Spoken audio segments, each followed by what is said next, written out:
Chez Bissou Télévision, chaîne Oyo Ekokani na yo. Saint-Esprit a yebisinga lobi boui.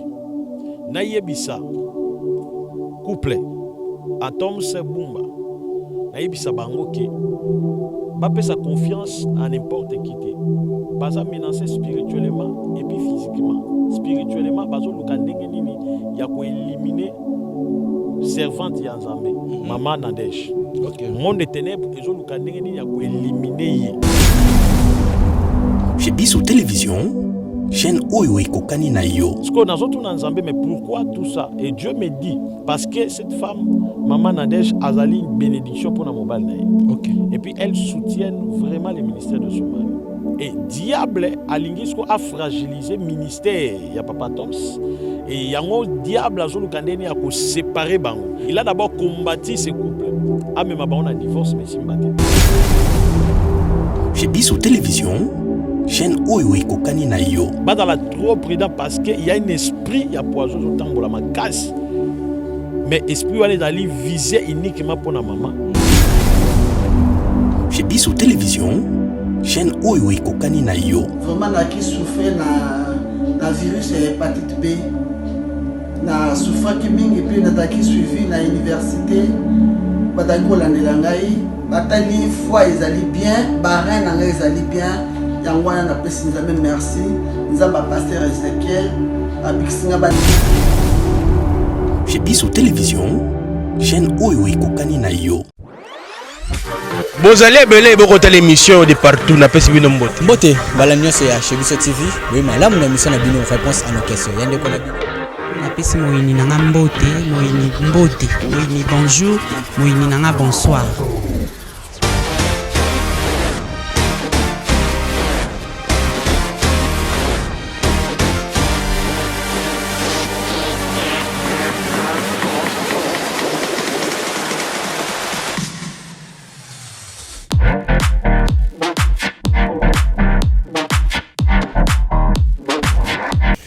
Merci mingi na batutu balingaka chez Bissou Télévision balingi lelo to le bongo message o nzamba pesi mosai na ye concernant pasteur Atom Mbumba na mwasi na ye Maman Nadège na pesi bino mbote ska bozwami lelo nzamba lobi pona bino kasi to yo kango epa ya mosai na nzambe ye moko koloba à travers cette émission prophète Ezekiel na pesi mbote mbote papa chic nzamba pambola bino papa pe ba maman nanga balinga prophète Ezekiel nzambe nanga pambola bino mingi. Merci beaucoup pour la opportunité bo pesi biso pour toyeba ko bimisa o nzamba che kati na ngai. Mosai na nzambe kaba biso la prière ya mboto kota la mozindo ya émission lelo. To sambeli père to pesi o merci o permettre biso to kutana na bana na yo. Mutu pamba lokolanga osali biso grâce ya koyeba yo et puis ya ko bimisa ba secret o nzambe diable abungisi likolo ya couple ope bana na yo na kombo na Yesu Christ wa Nazareth zambe wa bimelanga le 26 juillet to sambeli amen amen moto na nzambe na sima ya caméra olobi ete nzambe a révélé yo to nzambe atalisi yo concernant couple oyo ko sala fierté ya mboka na biso pasteur Atoms na mwasi na ye Maman Nadège message yango ezali boni to ezali nini bana na nzambe bayoka yango.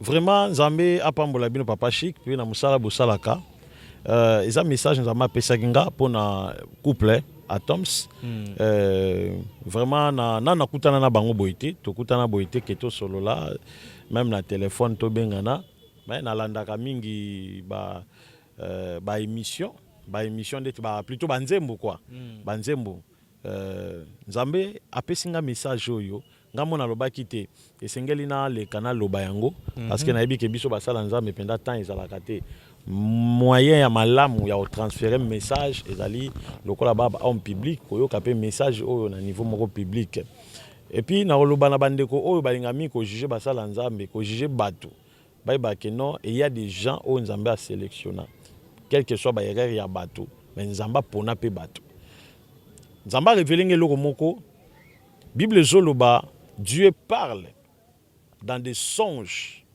pendant que l'homme a lali. Job chapitre 33. Bible zoloba que Nzambe alobaka na bandoto pendant que mutu a lali. Dans ça qui na pongi na moni révélation.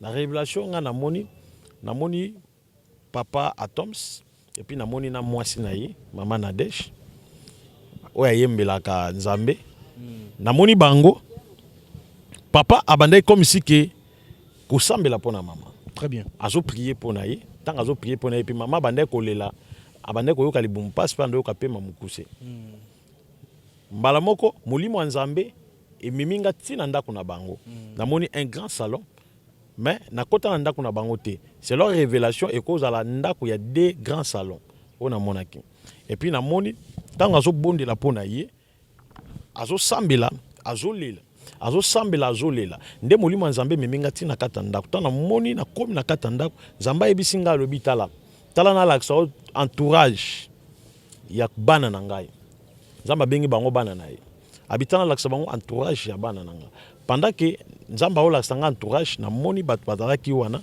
namoni basi pe namoni bamibali mi plus bazalaki ba jeune homme mais naye komona na sima ya bato wana namoni bilongi ya bato bazalaki lokola bazombi bazalaki lokola bazombi et puis namoni batelemi na maboko na bango basimbaki comme s'il y avait un poudre basimbaki lokola poudre et puis to baosouffle poudre wana nde nazomona poudre wana ezokota na kata nzoto ya mama ezokota na kata nzoto ya mama ezoya epa ya papa mais tant ezosimba papa ezolangwisa ye mais poudre wana mingi ebandaki kokota na kati ya nzoto ya mama et puis mama akweyaki nde abandaki kolela libumu pasi nde Saint-Esprit ayebisi nga alobi boye nayebisa couple Atoms Bumba nayebisa bango ke bapesa confiance à n'importe qui te bapesa confiance à n'importe qui te baza menacé makasi baza menacé spirituellement et puis physiquement spirituellement bazo luka ndenge nini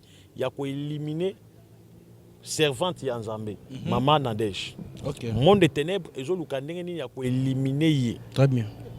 Ce qu'on a surtout dans Nzambe, mais pourquoi tout ça? Et Dieu me dit parce que cette femme maman Nadège a une bénédiction pour la mobile naïe. Et puis elle soutient vraiment le ministère de son mari. Et diable alingisco a fragilisé le ministère ya papa Toms et yango diable azolu kandeni a ko séparer bango. Et Nzamba lobake dans tout premier temps, il a d'abord combattu ce couple. Ah mais ma on a divorce mais simbate. Et Satan maintenant a yesko pour alongola penza maman Nadège. Mais alongolé na ndenge nini nazomona poudre wana be poudre wana Nzamba zo bisangeza esprit à poison. Esprit à poison o ko neutraliser nzoto na ye mobimba. Et puis il y a eu des temps où Nzamba talisinga na kata révélation wana voilà ce que molimo Nzambe zo lebelanga pendant que nazaki na ndaku et bandeko kang abandeko yoka mingi tufuma pe abandeko yoka mingi libumu na ye bandeko sala pasi makasi. De Nzamba zo bisanga ezalaki ba effet oyo déjà ekotaki na kata nzoto mais Dieu lui a épargné. Mais cette fois-ci Satan est déterminé ya kolongola mwasi na ye. Donc kolongola mwasi donc koyeba kolongola mama servante ya Nzambe mama Nadège. Et Nzamba bina yebisa bango pour le moment ba renforcer sécurité surtout batu oyo bata entourage na bango gentillesse na bango et la signe ya faiblesse na bango te. Ba la trop prudent parce que il y a un esprit ya poison zo tambola makasi. Mais esprit wana ezali visé uniquement pour na mama Nadège. De Nzamba zolo ba mission oyo bandoki bazui eza uniquement kolongola mwasi parce que babi mwasi c'est une bénédiction pour son mari. Yé nazo soutenir mobali makasi surtout na ministère na ye. Yango moni Satan ana posa alongola nde mwasi na mokili. Awa pour a détruire ministère ya papa Atoms. De Nzamba bina ebisa bango baza la prudent. Mutu nyonso oyo akobana koyepa na bango. Mutu nyonso même aza frère, même aza sœur, même oke mutu nanga ya confiance baza la prudent makasi. Gentillesse ezala signe ya faiblesse te o Nzambe atalisinga. Nde Nzambe kolongolanga place wana abimisinga na memenga ti na kata église. Na moni na kata église, na moni ezalaki trois grands partis. Mais na moni un autre parti ezalaki batu. Mais na kata batu wana babane koloba mingi mabe ya l'homme de Dieu. Banda koloba mingi mabe ya l'homme de Dieu. Donc bazoloba mingi mabe ya l'homme de Dieu. Même na kata ya église, ba ennemi o babundisa bango jadi. O ba tu batak o tu koleka awa. Bazaka na kata ya église wana bazui mission. Ezana bato ba pesi bango mbongo pour ba combattre couple wana. Donc bazu pena mongo qui na ba combattre couple wana donc esengeli kaka ba séparer bango soit moko sengela kufa. De Nzamba lobi na yebisa bango bazala trop prudent. Et Nzambe tanga bimisinga place wana aye kopesa ngai message autrement ya mboka na biso nde na ye kobima na kati ya révélation na bango ya na mona kino manière ya malamu ya kobimisa yango po na yebi peut-être baza na Congo be baza libanda Congo na yebi penza te na ba occupation na ngai na bité na pesa message mais il y a d'autres choses que je ne peux pas dire ça à la caméra na bombi soki bakolinga ba obenga numéro na nga je vais dire ce que Dieu m'a dit et puis ils na kombo moko ya mutu nzamba pesa ngai waza commandité ya bitumba na bango na yebisa bango komba mutu wana c'était ce que Dieu m'avait dit c'est ainsi dit le Seigneur mais yamboto conclure dossier ya papa et puis na maman Nadège sikoyo ndenge nzamba révélé et lo lengi nini baki ko tambola siko en tant qu'un homme de Dieu nzamba apesi un message en tant qu'un homme de Dieu un prophète yo ko yimbola lo lengi nini message wana to pe conseil ni ko pesa bango batambola lo lengi nini to pe bazo ba mesure nini po ete mabe wana komela bango te. D'abord conseil parce que tant nzamba memaki nga na ndako na bango namonaki entourage namoni ba frère na ba sœur bazaki entouré pendant que maman bande kolela pema pe libumu ba bondela pona ba bazaki entouré mena sima na bango sima ba frère on amona ba sœur il y avait des fantômes bato bazaki le roi ba fantôme ba simba ki ba poudre cela veut dire que nzamba zo pesa bango message que ba yeba ko tala d'abord entourage na bango sécurité na bango nani baye bakotala ngo papa Chic nzambe tanga pesa ka message nzamba yebi pourquoi lobaka nzamba koya apesio message abi attention tant nzamba biso attention il y a la mort attention aussi yo muto yo ki message il faut yeba que non mutu nyoso azala na entourage nanga et c'est ngena zane prudent parce que le diable peut kota na kata nzoto mutu atala te que uza sœur ou uza frère talaka ka mutu lokola Pierre o azalaki ami à Jésus donc nakoloba ami à Jésus na ndenge ya ministère de bazalaki ami na ndenge ministère te mais na ndenge ya ki amité pour mesala trop na Pierre mais Pierre Satan akotaki na kati na ye ayebisi Yesu destin oyo yeli na mokili po kufa wana okokufa te ngana lingi to kufa et Yesu ebisaki arrière de moi ça Satan donc cela veut dire quoi tant nzamba lobi que y a un danger entourage na yo faut à la prudence nzambe azo ko avertir na bango bayeba ko bongisa d'abord entourage na bango bato baza toto na bango baza la prudence na bango il suffit même que ya ko yeba ba itadam ya bato baza toto na bango et sengeli basala yango et puis na kati ya église bayeba que y a un groupe de gens au bato bundisa bango mais ba ya kan église ba sambela ba pesa ba offrande ba soutenaka présence de bon pesa chaque jour mais baza posséder na molimo oyo na monaki ya ba zombie oyo zo luka ko détruire bango donc esengeli bazala prudent et puis mikolo mingi bazala na mabonde maka surtout maman Nadège azala na vie de prière mikolo pour vie de prière c'est différent avec la prière vie de prière c'est l'intimité particulière avec Dieu lui-même parce que prière muto bonde la muto so mono na TV na nini boy mais vie de prière c'est autre chose. Vie de prière, ça, aux autres partout, aux la communion, la présence du Saint-Esprit. C'est ça la vie de prière. Donc cela veut dire, à niveau wana, azala vraiment prudent. Kolia, d'abord, biloko ya kosomba, ya kolata, biloko ya komela, mutuka, nyonso etali bango, ezala bien sécurisé. Parce que tant que Satan a déjà abongisi piège wana ça veut dire que diable a litaka toujours ko sa destin na ye akoluka kota na mutu nyonso oya opesa confiance ne Satan akota mais na pekisi bango teke baboya batu nyonso mais bata la prudence dans ces points là c'est l'ainsi dit le Seigneur parce que Dieu a protégé et loko nzamba na kata et prophète Ézéchiel lelo to moni pasteur Atoms abane ko yemba batikeli Gaël moi était quelque part pe koza bitumba o ezaki ya papa moloto yango lelo pa komi kozwango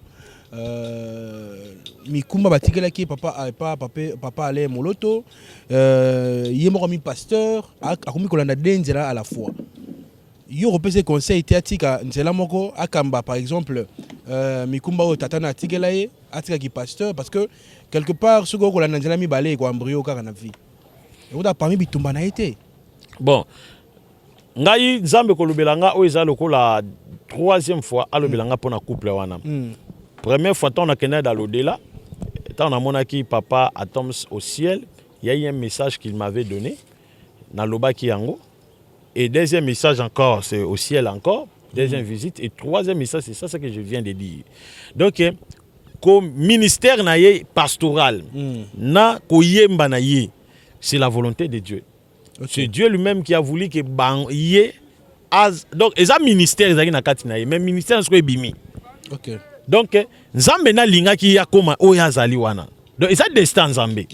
Même maintenant batu so ba ko juger yango te comme pasteur te entre dans chantre non. Et ça ministère. Muta ko za na ministère à cause de la peine don. OK. Ko yemba isa don. Ministère pe et ça ministère. Donc ministère et les dons c'est deux choses différentes. Batu sengeli ba comment expliquer que le ministère a don, il y a des choses différentes. Donc, Nazoloba étant que prophète, Moutoua Yebi Makomi. Bible Zoloba na 1 Corinthiens 12, et Zoloba si les 9 dons de l'esprit. Et Bible Zoloba na Ephésiens 4, 11, si les 5 ministères. Donc, ministère na don, et ça différent. Parce que ministère, Moussala Nangoni, ministère doit mission. Et puis vision wana ezanini, vision wana ezali ya ko édifier le corps de Christ. Okay. Comment on peut édifier le corps de Christ? Par l'interprétation de la parole de Dieu. Wana eza ministère daka soubassement nango c'est la parole de Dieu. Alors les dons eza wana ni, les dons ezali pour l'édification, ezali pour na ko eza lokola ndeti ko attirer, eza lokola ba pa onza mapesa kabiso, ya lokola ndobo mutabwa ki filet abendi na banyoka na bambisi na nyonso tango abimisi ngo na mokili et sengo so basa la triage. Donc le ministère est là pour positionner l'église, mais les dons est là pour attirer. Dieu nous a donné les dons pour attirer. Deti bango don ya koyemba wana eza pour na ko attirer mu pagano mu Christo akoyi ko yoka ngo abini, même uzana bar yamo banze musu chrétien e betaka na bar bato so yemba. Usomona wana ezali don eza lokola ko attirer, mais ministère c'est autre chose. Ministère eza eloko nzamba peso vocation, appel nzamba pesio pour na ko mema édification dans le corps de Christ et construire l'épouse de Jésus. Donc parce que bato fo waye baké soko za prophète, apôtre, évangéliste, pasteur, osali pour la église localité. Ezali ministère ba pesio pour la corps du Christ. Oh, corps du Christ, les gens pensent que corps du Christ ezakaka osan église d'abino, bino ne boza épouse ya Yesu. Non, corps du Christ ezali monde entier. Ezali bateau en Asie, bateau en Amérique, bateau n'importe quel continent. So kaka, boana Saint-Esprit, vous faites partie d'un corps de Christ. Alors, ce que soit un ministère, ça m'appelle son ministère pour l'édification du corps de Christ. Ça veut dire même dans les États-Unis, il y a un monde en appelle il y a Poto, il y a Congo, il y a Rwanda. D'être bandé ou ngaba même Rwanda babengaka. Rwanda bengi yo papa bonde ponanga o ayebi français o bondeli pona ye o lo bateke te le kola za Rwanda to za ba divergence na bango na prier te non lelo so basinga na kete na Rwanda na okende chez Biso Télévision chaîne oyo ekokani na yo nazo pesa mutu nyonso mbote bo bazola na vidéo oyo na pesi bino mbote na kombo na Yesu ngai mama Christine na lingi na sa témoignage oyo na remercier Nzambe na ndenge abiksi ngai vraiment na ki souffre na virus hépatite B na souffre ki mingi pe na taki suivi na université badaki kolandela ngai bakona ki suivi après un an après ba ko changer après 6 mois na kendeki suivi na hôpital mais sikoyo leki na ngai pe ayaki kotindela ngai lien ya vidéo ya pasteur l'homme de Bishima pasteur Ezekiel yende na contactaki bon atunaki ngai ta na bengi pasteur alobi na ngai mama lingi Nzambe na ngai sa elonini ngai alobi na lingi na bikisama po nazaka na hépatite B umeli mingi na hôpital bamonaki ngai nazalaki pe na kyste na kati ya foie. Vraiment nazalaki na ba douleur nazalaki ko bondela ba pasteur pe bazalaki ko bondela pona ngai mais bazalaki ko asirenga maman un jour tu vas témoigner un jour maman va témoigner mais zelo Nzambe asalinga grâce à travers pasteur Ezekiel abondele pona ngai bi maman oza wapi ngai bi naza na France alobi zwa mai nazwaki mai na bidon ndenge asengaki bidon à 1 litre a besoin mai à bondelaki azali ko lanelanga ba prière mais skotango na kei ko comment un médecin nangai atinga na laboratoire ya ville na kei batali bamoni hépatite B ezali susute batala nga pe examen ya diabète ezali te batali foi na ezali bien eloko na komisi nzambe pona banga pona banaki ko ba douleur impossible batali foi ezali bien barin na ezali bien yango wana na pesi nzambe merci nzamba pasteur Ezekiel abikisinga bande ko na ko kwasire bino bozaka habitude ya kolanda pe ba témoignage so moninga biki yo pe landa ndenge abiki nzamba osala grâce pa na yo ngala landaki témoignage lisusu ya mama oyo abikaki na diabète na landaki témoignage na ye foi pe koti 4 na ngai yango asiko nazo pesa nzambe merci azwa lokumu na ndenge asali 4 na ngai. Que Dieu vous bénisse. Chez Bissou Télévision, chaîne oyo ekokani na yo. Non, prêcher le banza menazongi. Donc, les élus, ça partout. Bisika, nyon sezali. Donc, c'est ça les ministères. Donc, tant que papa Thomas na défendre été menazo, mais tant qu'il y a un prophète. Tant que papa Thomas a zoté. Ça veut dire que c'est ministère. Ça m'a PC azana ministère na ye. Mais en dehors du ministère, azape na don akoyemba. Donc, ako kamba na ye ba groupe. A négligé na ye koyemba comme plus na conseil la nzambe comme en tant que pasteur. Bon, qu'on négliger c'est trop dit parce que na yo ki benze moka bimisia wa nani azolo basi Jézabel eblo mwana une fois c'est titre bombama et ça nze moko mabe bombama bisika Jézabel hein bisika Jézabel azani na batna ba mona yo te bombama wana chanson moko bien parce que le loba Jézabel baza trop na l'église ba Jézabel ba leki trop donc ba Jézabel na l'église basé belé. Donc tout bomba ma devant ba jipa mikuse, devant ba tuna baby, devant ba cola, devant ba pantalon. Donc biso ba crédit tout bomba ma devant bilamba sexy. Donc biso ba passer tout bomba ma. Donc ça va bien. Donc c'est ça. Voilà, Motola Nzambe, on est presque arrivé à la fin pour notre thème d'ambition concernant message. Il y a pasteur Atoms. Mot de la fin avant de conclure cette émission parce que tu appelleras à Nayo. L'émission est allée sous Makamususu pour cette émission. Mot de la fin. Mot de la fin, Ezali, c'est l'ainsi dit le Seigneur, ce que je viens de dire. Bas yango, bas considérer yango. Et puis, bas à la prudent. Nzambe déjà lobby. Avant ma beya, Nzamba tindara prophète. Yango moni Bible zoloba na Amos 3:7. Bible lobby Nzamba sala kailo côté sokina no yebisi na basakolité. Basakoli baza ba sentinelle. Donc ndenge na yebe na lobby. Ce qui lobby boyoki que papa Thomas a commis mobalo akufeli moi sovenga nani. Veuf hein. Et soit a commis veuf boyeba que Nzamba loba qui peut être bazaki prudente. Mais Nzamba yebisi bango base à la prudence parce que vie ya moi si ya pasteur à Thomas ils a très combattu Satan na pour ça longolé na mokili. Pour azo pasteur à Thomas kangisa honnête bandeko musuba kangisa bato leki na TV. Oluka ki bino balete bo solo la poigno le kaka na TV. Bon, koleka na TV c'est trop dit. Ezali message baza bato yo Nzamba élevé na dignité. Baza bato baza public. Donc message on na pesi eza pe ko kebisa na ba ennemi na bango, ba yeba ke Nzambe déjà moni bango. Yango na lekela na média. Vous comprenez? Bato bazo bundisa couple wana ba yeba ke Nzambe amoni bango. Et puis je suis sûr que bisika baza convaincu que c'est l'ainsi dit le Seigneur. Pour makambo na zo loba eza oyo ezo koma na vie na bango. Diable azo bundisa bango. Donc ceux qui bango ba luka ba kangisa prophète je ne pense pas parce que na yende ko yebisa bango que diable a telemi pour ana posa na kati na bango moko fakende. Donc aluka ka divorcer bango akokite. De ana posa alongola moko pe ba ennemi wana ba ke Nzambe déjà moni bango. Donc bato bako kangisa bako luka prophète za ne be ennemi mais ça bango te. Bako za be ennemi ya liloba Nzambe te. Bako bundisa pe Nzambe te, c'est l'ainsi dit le Seigneur. Voilà, numéro de téléphone, Motola Nzambe, Torim Nasuka. Numéro de téléphone, Ezali plus 243 97 76 24 404. Plus 243 97 76 24 404. Ezali numéro nanga WhatsApp.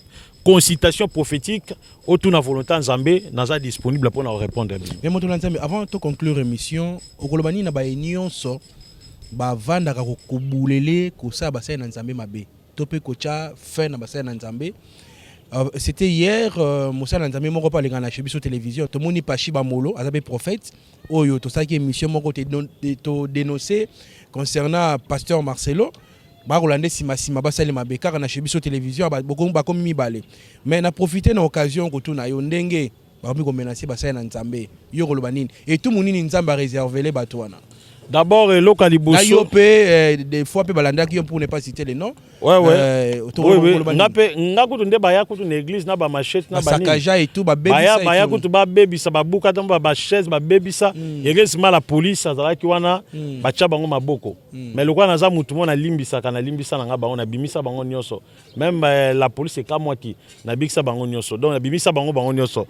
Nga ba filanga pe yo yebi na yebisa na restaurant na ville ba filanga. Donc comment na ba ndeko na nga na bazo menacer bango, c'est parce que ba yebi très bien que makambo ba ole kana ba lo bana media awo zo sala bango pasi ndesko batami sala molili ba olinga te ba vivre et sengele ba menacer bango ngana osenga kana bango ba ba ke Zambé o ya tinda bango a protéger bango bazana bango kimia et puis eloko est très important déjà ko rassurer sécurité na yo netinga boye donc nga pe na rassurer sécurité na nga ya on tondo condamner ba pasteur ndeli pasteur tambola na police na policier oui il faut tambola na police ba ko benga mino ba orgueiller moto na Nzambe tambola soda pembe omoni biso nyonso tondo lo ba bongo papa chic tangu na Moïse Mbiye kaka bino lelo bino be mota mwana ba ba ko Moïse Mbiye anota mwana na ba sona ba garde pasteur ya Lolendo tocha pasteur Baruti bon pasteur Baruti atambola na soda na police pona nini oui biso tondo mona ngo ke ezali mabe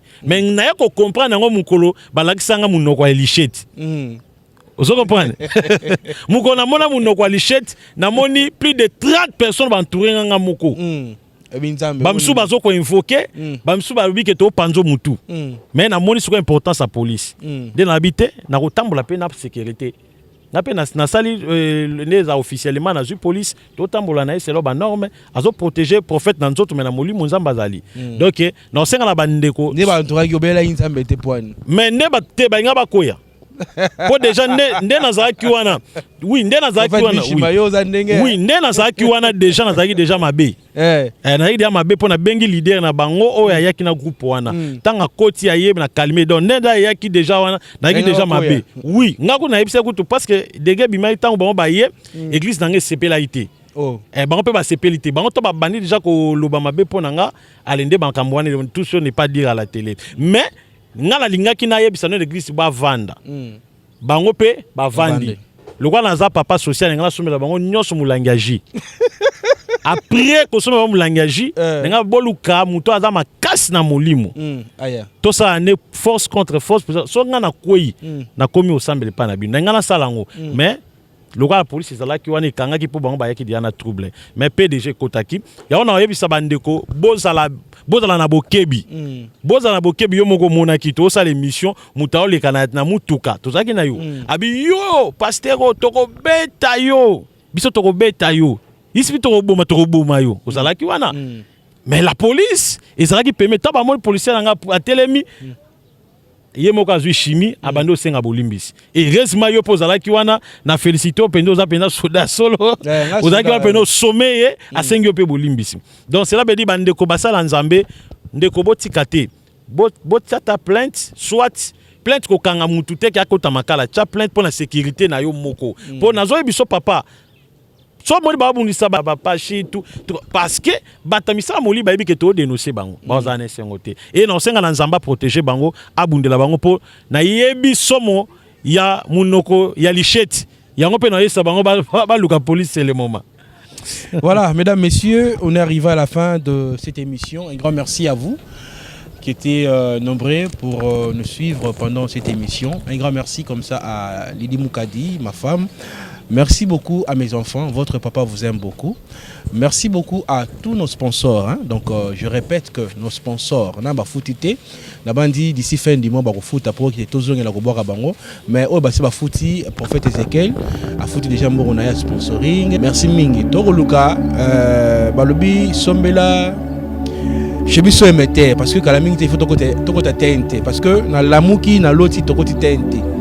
ngala ko senga mbongo ebele te po ete bana nzambe mambo tout est na internet et comme appelle la TV na biso awa na Congo bolandaka biso na ko senga kaka $1 $1 kaka ya pamba donc na yebi ke na $1 sur 1 million de personnes ba pesi $1 million de dollars au lieu de tungisa bino na $100 ou $20 te $1 kaka na yebi ke des fois tout ça la ba 100,000 vues donc sur 100,000 personnes ba pesi $1 to na $100,000 donc on a $1 compte bancaire on a biso yango yo ya Chebiso télévision MPC Zaliona RTL Mani Zaliona botindi kaka $1 à pamba donc $1 kaka biso senga biso belete na bandi da prophète Ezekiel a pesa déjà mbongo na ye o ya contribuer qui comme Sembela Chebiso Emeter na bandi ke kala mingi te to kota TNT poani biso to kota TNT te bato pamba ba ko kota bongo Chebiso télévision chaîne amune na mboko. Merci mingi na bato to balingaka Chebiso télévision la chaîne qui vous ressemble. Merci beaucoup na Jonathan Moukadi ingénieur ardent na peso mbote babi o ko soit prise de vue. Merci na bato to balingaka biso to kotani bongo mbala sima suki nzamba zongete. Bozale belé boko tele émission de partout na pesi bino mbote. Mbote bala nyonso ya Chebiso TV oui malamu na mission na bino réponse à nos questions yande ko na bino. Napesi moyini nanga mbote moyini bonjour moyini nanga bonsoir.